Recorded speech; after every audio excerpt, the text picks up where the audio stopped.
இது சாரதாவோட பகிர்வு. சாரதா சொல்லியிருந்தாங்க, நான் ரொம்ப டார்க்காக இருப்பேன், அதனால எனக்கு ஒரு இன்ஃபீரியாரிட்டி காம்ப்ளெக்ஸ் இருந்துச்சு. வெளியே எங்கேயும் ஃபங்க்ஷனுக்கு போக மாட்டேன். யாரா சொந்தக்காரங்க வந்தால் கூட அப்படியே முகத்தை திருப்பிட்டு உள்ளே ஓடிட்டுவேன். எங்கள் வீட்டில் கேட்பாங்க, இப்படியே எவ்வளோ நாளைக்கு இருக்க போகிற தெரியலையே, என்னையே இப்படி பெற்றீங்க, இந்த அழகாக பெற்றிருக்கலாம்ல, நீ அழகாக தான் இருக்கிற, கருப்பாக கலையா. வேலைக்கு சேர்ந்த பிறகு அப்போ நிறைய பேர் அந்த ஃபேராக இருக்காங்களா, அவங்ககிட்டலாம் சிரிச்சு சிரிச்சு பேசுவாங்க. என்கிட்ட பேசுகிறது மட்டும் ஹலோ ஹாய் ஓகே பாய் இப்படி தான் இருக்கும்.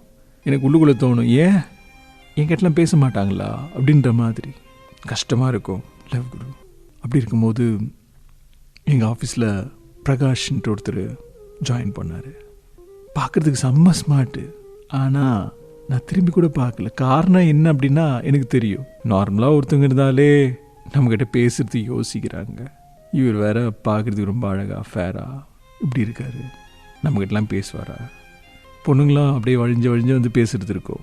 இவர் பெருசாக பேசுகிறதுலாம் இல்லை, ஏனே தெரியாமல் முடிச்சுட்டு இருந்தாங்க. ஆனால் பிரகாஷ் வந்து ஹாய் சாரதா அப்படின்னு சொல்லிட்டு என்கிட்ட பேசுவார். நான் கேட்டேன் ஒரு நாள், என்கிட்டலாம் பேசணும்னு தோணுமா உங்களுக்கு, அதுனா உங்களுக்கு உனக்குன்னு சொல்லு. ஐயோ எப்படி அப்படிலாம் இல்லை, பேர் சொல்லி கூப்பிட்டு, பேர் சொல்லி கூப்பிட்றானா வாங்க போங்க அதெல்லாம் தேவையில்லை அப்படின்னு சொன்னார். சரி உனக்கு என்கிட்ட பேசணும்னு தோணுதா, பேசணும்னு தோணுதுனால தான் உங்ககிட்ட வந்து பேசிகிட்டு இருக்கு, ஏன்னா எனக்கு ஒன்று பிடிச்சிருக்கு, அப்படியே ஒரு மாதிரி சந்தோஷம். நான் கேட்டேன், பிடிச்சிருக்குன்னா எப்படி, பிடிச்சிருக்குன்னா பிடிச்சிருக்கு தெரியல, ஏதோ அவங்கக்கிட்ட இல்லாத ஒன்று உங்ககிட்ட இருக்குது, நம்ம ஒரு செல்ஃபி எடுத்துக்கலாமா, ஐயோ ஃபோட்டோலாம் வேணவே வேணாம், ஏன் ஏதாவது நான் மிஸ்யூஸ் அதுக்காக இல்லை, என் முகம் ஃபோட்டோவில் நல்லாவே இருக்காது. சரி ஓகே, எனக்கு இந்த ஃபோட்டோகிராஃபியில் இன்ட்ரெஸ்ட் அதிகம், இன்னும் ஒரு டைம் ஃபோட்டோ எடுக்குவா, எனக்கு ஃபோட்டோவே வராது, என் மூஞ்சி.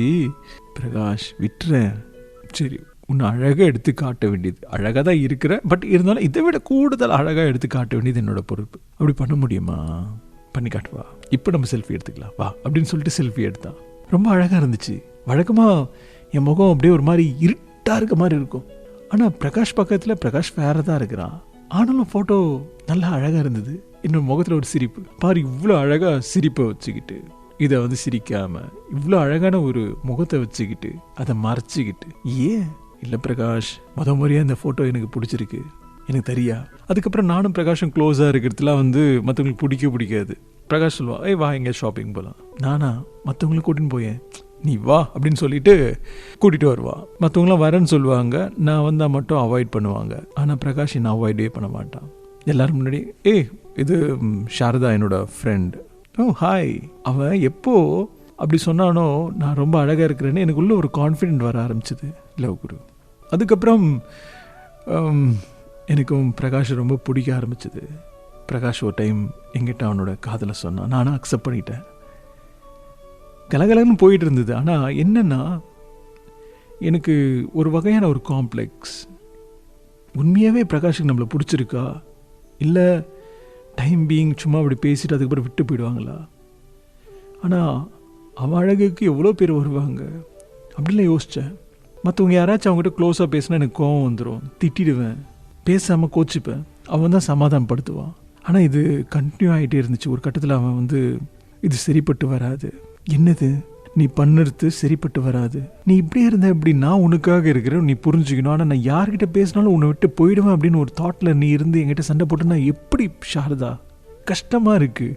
பல டைம் அவன் சொன்னும் போதெல்லாம் சரி சரின்னு சொன்னான். ஆனால் ஒரு கட்டத்தில் என்ன பண்ணுறதுன்னே தெரியல, அவள் இதுக்கு ஃபுல் ஸ்டாப் வைக்க வேண்டியது அப்படின்னு சொல்லிட்டு என்னை விட்டு பிரேக் எடுத்துட்டான். என்னால் தான் அது இப்போ வரைக்கும் அந்த ஒரு இன்ஃபீரியாரிட்டி காம்ப்ளெக்ஸ். அதுக்கப்புறம் அவன் எங்கே போனாலும் கூட தெரியாது. இல்லை குரு நிறைய சான்ஸ் எனக்கு கொடுத்தான், நீ மாறு, இப்படி இருக்காத, ரொம்ப அழகானவன், நான் உணர்தான் மட்டும்தான் ரசிக்கிறேன், பாரு என் ஃபோனில் மூச்சுக்கு 3 தடவை உனக்கு தான் மெசேஜ் அனுப்பியிருக்கேன், அதெல்லாம் சொல்லும் போது சரின்னு தோணும். ஆனால் அதுக்கப்புறம் என்னுடைய அந்த காம்ப்ளெக்ஸ்னாலேயே உண்மையாக விரும்பின ஒரு பர்சனை நான் தொலைச்சிட்டேன். லவ் குரு புரியுது சாரதா, சில பேர் நம்ம இழந்துடக்கூடாது அப்படின்னு சொல்லிட்டு அந்த பர்சனை இழந்துடும். காரணம் என்ன அப்படின்னா, நம்மகிட்ட தான் இருக்குது பயம். ஐயோ என்னைக்கும் இல்லாத ஒரு பர்சன் நம்ம லைஃப்பில், ஒரு பர்சன் இப்படியான ஒரு பர்சன் வந்திருக்காங்களே அப்படின்னு தோணிருக்கும். அதுக்கப்புறம் அந்த பர்சன் நமக்காக தான் இருக்கணும்னு தோணும், இதெல்லாம் தப்பு கிடையாது.